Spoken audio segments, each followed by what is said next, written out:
And now the rest of the story. Lieutenant Commander William W. Outerbridge, he's skipper of the USS Ward, an American destroyer prowling the Pacific Ocean. This next you're going to see through his eyes. It's 0357, 3 minutes to 4 in the pre-dawn darkness. Captain Bill is awakened from a sound sleep. One of his men is reporting a message received from a nearby minesweeper. Only minutes ago, the minesweeper had sighted something suspicious. Could have been a submarine periscope. All right, says Captain Bill, his destroyer, the Ward, will search the area. 1 hour passes. Lookouts, nothing. Sonar, nothing. Apparently the minesweeper had been mistaken. Captain Bill returns to his bunk, returns to sleep. Shortly past 6:30, he is awakened once more. It's his officer of the deck calling, "Captain, quick, come out on the bridge." The excited crew of the Ward is leaning at the rails, pointing in the distance. From the bridge, Captain Bill sees only the Antares. That's another American ship. No, he is told, look over there.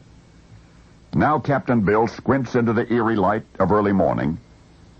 He scans the rolling deep, and then he sees it.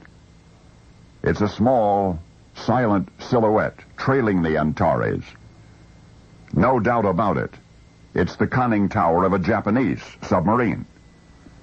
Overhead, a U.S. Navy patrol plane also sights the sub.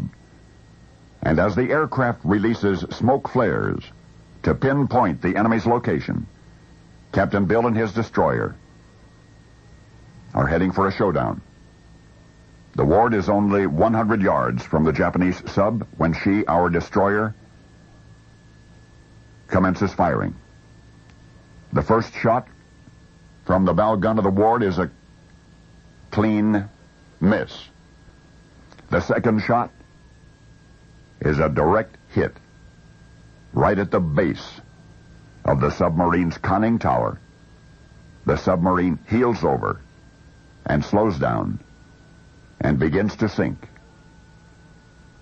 4 explosive depth charges finish the job. It is now 6:45 a.m.